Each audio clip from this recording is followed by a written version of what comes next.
Joyeux Noël! Ah bah voilà, tout de suite ça fait plus vivant, hein? Alors, le message de ce soir s'inscrit dans la suite d'une série de messages qu'on a entendus pendant les dimanches de l'Avent sur le thème de la lumière d'espérance. Nous sommes toujours, encore pour quelques jours dans l'année sainte, sur le thème de l'espérance, et peut-être c'est une des vertus dont on a le plus besoin aujourd'hui, la lumière d'espérance. Alors vous savez, au Moyen-Âge, on se servait du mot Noël comme d'une acclamation pour faire jaillir notre enthousiasme et puis faire monter vers Dieu notre joie. Noël! Alors on va inventer une petite acclamation pour ce soir, et je vais commencer par les enfants. Vous êtes avec moi les enfants? Alors, voilà ce qu'on va faire. Moi, je vais dire « Noël !» et vous allez dire « Prenez courage !» D'accord? Parce que moi, j'en ai besoin. Hein? On essaye? Noël! Bravo, vous êtes trop forts. Maintenant, je recommence, mais vous allez dire « Grande joie !» Noël! Bravo, vous êtes trop forts les enfants. Alors maintenant, on enchaîne les deux. Premier, Noël, prenez courage. Deuxième, Noël, grande joie. On y va? Noël! Noël! On peut applaudir les enfants.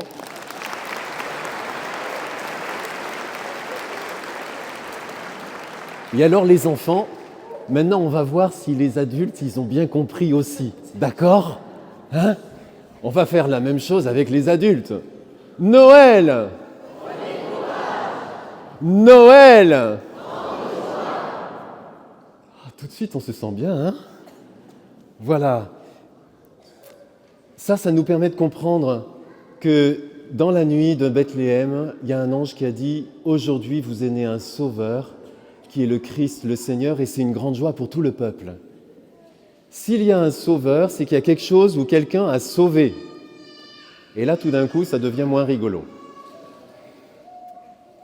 Dans la première lecture, on a entendu le prophète Isaïe qui nous parlait des tyrans, le bâton des tyrans, les bottes qui frappent le sol, les manteaux couverts de sang.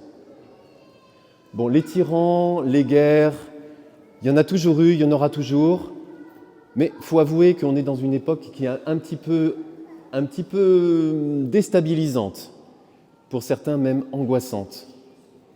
Et c'est pour ça que c'est tellement important d'entendre ce message d'une lumière d'espérance.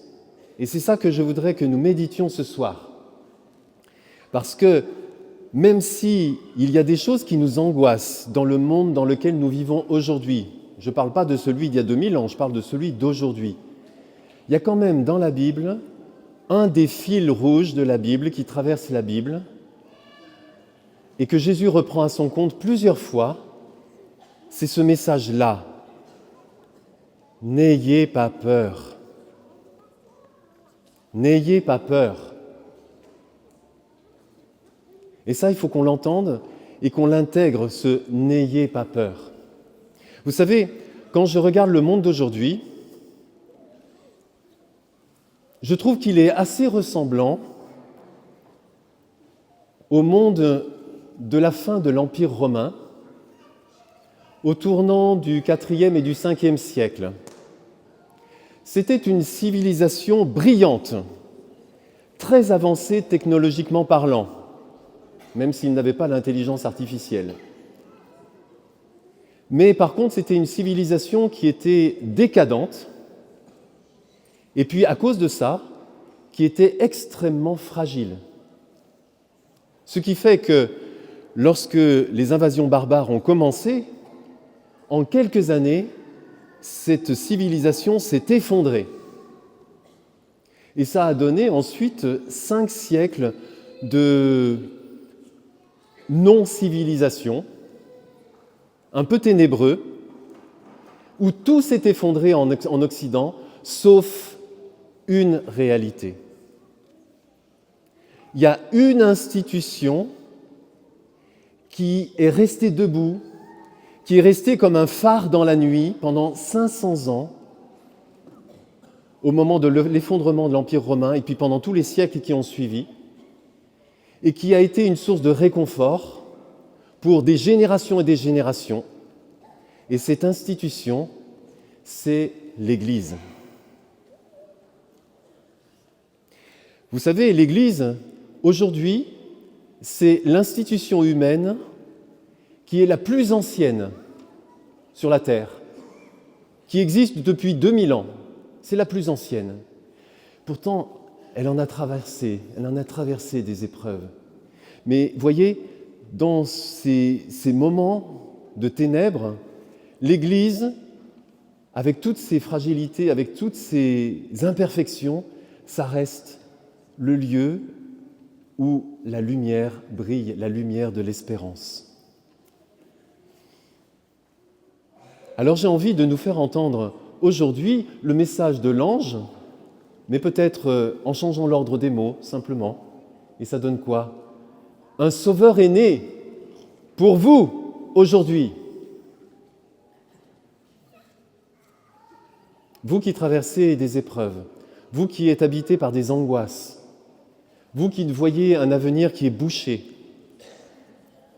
un sauveur est né pour vous aujourd'hui. Entendons bien cet magnifique message d'espérance. Et le livre d'Isaïe disait « Le peuple qui marchait dans les ténèbres a vu se lever une grande lumière. » Il y a bien des ténèbres, on marche dans les ténèbres, mais il y a une grande lumière qui est là. Et cette lumière, c'est la lumière de l'espérance. Pourquoi c'est la lumière de l'espérance dans l'Église? Parce que c'est dans l'Église que se trouve le Christ, Jésus, pas celui qu'on fantasme, qu'on se fabrique avec notre imagination à nous. Le vrai, le réel, il est dans l'Église. Alors c'est pour ça qu'on va repousser un petit peu notre acclamation de Noël, parce que je sens que je vous ai un peu plombé avec mes ténèbres là. Donc on va relever tout ça. Hein? Les enfants, vous êtes prêts? Avec les adultes? Noël! Noël! Bon, on sent que déjà il y a un peu de passé là qui a effacé la mémoire. Il y en a la moitié qui n'ont rien dit parce qu'ils se sont dit « mince, c'est quoi c'est déjà ?» Voilà. Donc maintenant que vous avez eu la répétition, on va le redire parce que c'est bon de se le dire ensemble. Noël! Noël! Ah, prenez courage, grande joie. Prenez courage et grande joie. C'est dans l'Église que brille la lumière du Christ. Savez-vous que Jésus, c'est le seul, il n'y en a pas d'autre, c'est le seul qui a donné sa vie pour ses disciples et pour tous les hommes. Tous les autres fondateurs religieux ne l'ont pas fait. Il n'y a que Jésus qui a fait ça. Parce qu'il a donné sa vie sur une croix par amour. Et Jésus est le seul, il n'y en a pas d'autre, qui soit sorti du tombeau, qui soit ressuscité et qui soit vivant à jamais. Alors ce n'est pas de la mythologie, parce qu'il y a des témoins. Et nous vivons 2000 ans après avoir traversé quantité d'épreuves dans l'Église, nous vivons toujours sur le témoignage de ces témoins-là. Il est sorti du tombeau, il est vivant à jamais. Et c'est lui, la lumière d'espérance, qui luit dans l'Église. C'est pas comme ça qu'il nous sauve, le Seigneur.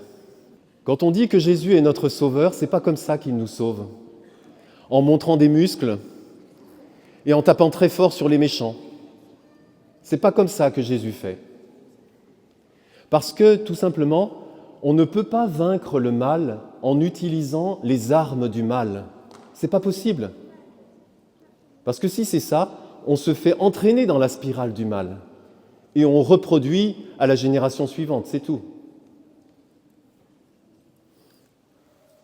Vous voyez, aujourd'hui, on est dans un monde où tout le monde fabrique des armes, tous les pays se réarment, mais ils ne se rendent pas compte, tous ces tyrans, tous ces vendeurs de mort, que quand ils essayent de montrer leurs muscles, en fait, ils vont se détruire les uns les autres. Parce que dans l'histoire, les tyrans, ils ont un moment où ils arrivent et puis ils disparaissent. Les empires, ils se construisent et puis ils s'effondrent. Mais le Christ demeure. Il n'y a que l'amour qui peut sauver. Il n'y a que l'amour qui peut sauver. Tiens, dis-le à ton voisin. Il n'y a que l'amour qui peut sauver.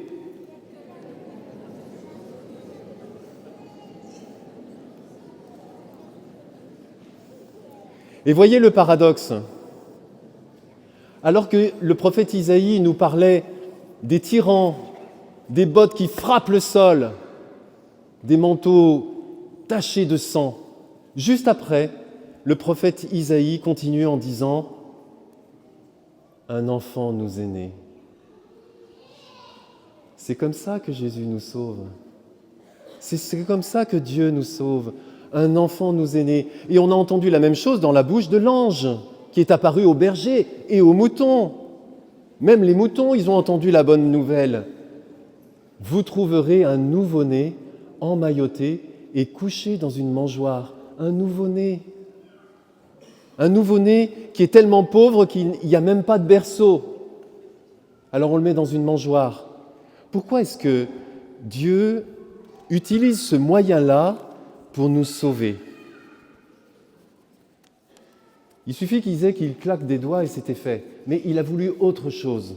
Il a voulu apparaître d'abord avec un visage de nouveau-né. Pourquoi? Tout simplement parce qu'un enfant, c'est l'avenir. Quand on a l'impression que tout est bouché dans notre vie, dans notre génération, dans notre famille, à notre époque, un enfant, c'est l'avenir. Et puis, un enfant, c'est la vie qui continue.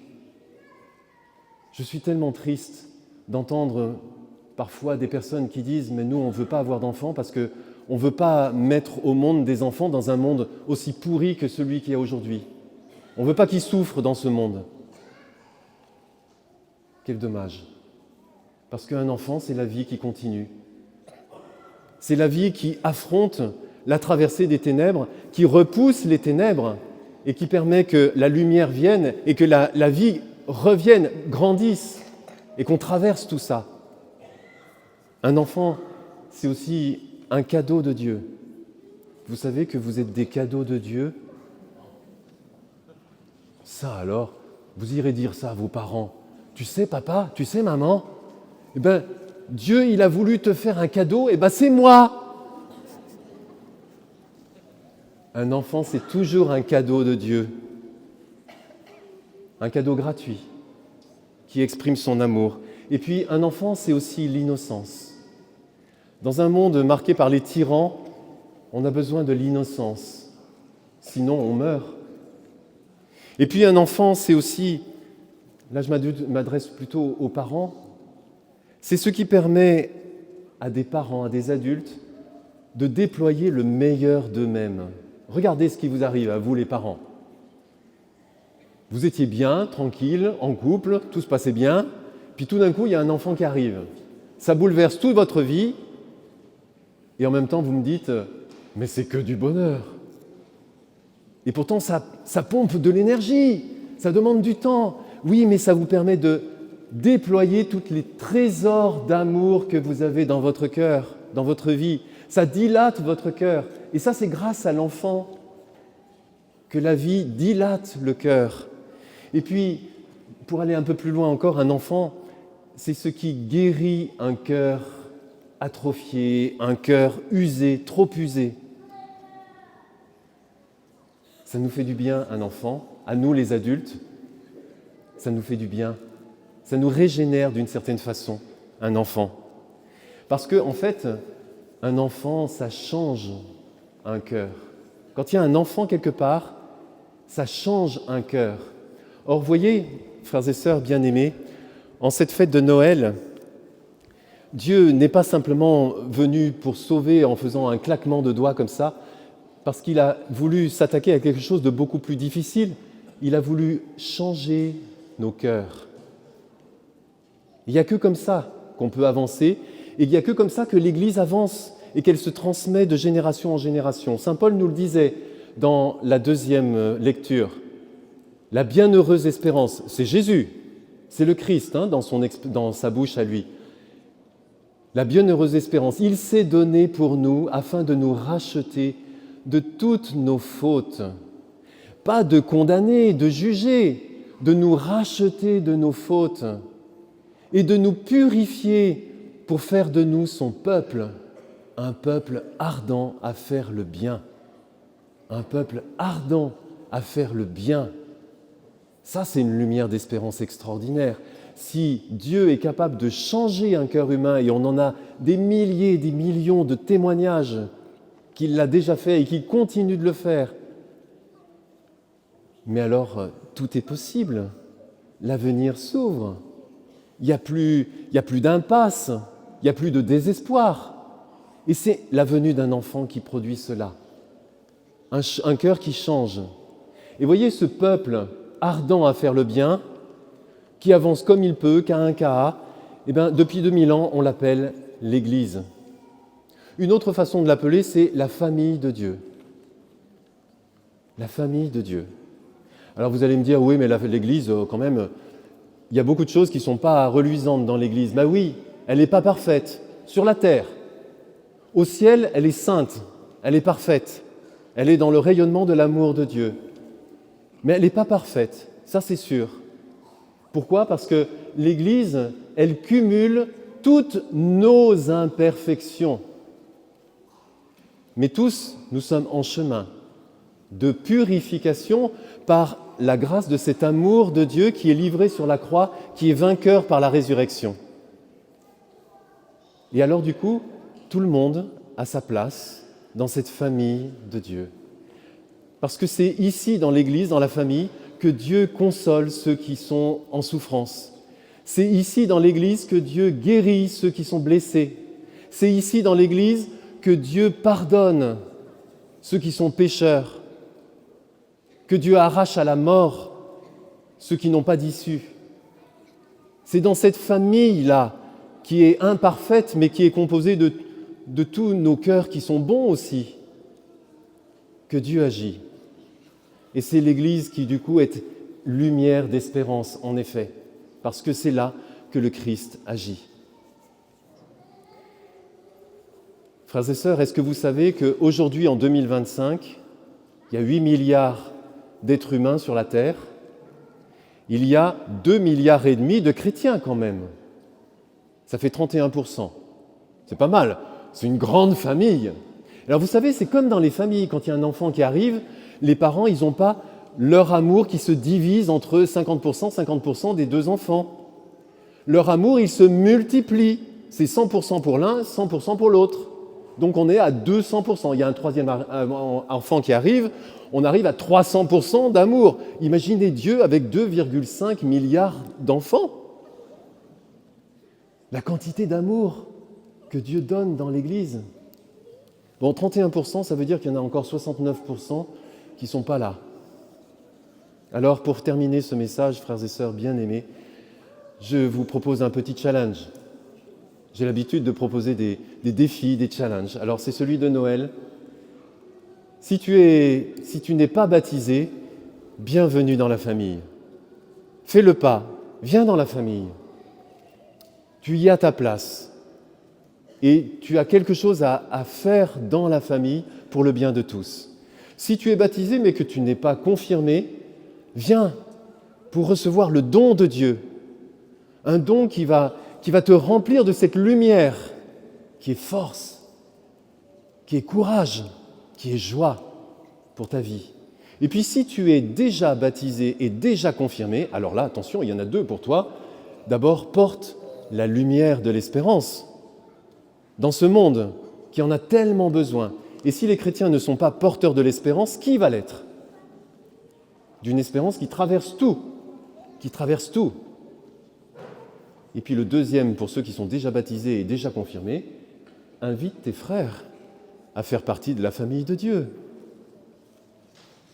les membres de ta famille, tes collègues de travail, tes voisins. Invite-les avec bienveillance, avec joie. Parce que dans la famille de Dieu, qu'est-ce qui se passe? La peur est chassée et la joie fleurit. Et on va le dire une dernière fois. Vous êtes prêts les enfants? C'est quoi qu'on dit en premier déjà? Noël. Prenez courage. Et la deuxième fois, c'est Noël, grande joie. On le dit ensemble? Noël. Noël. Amen.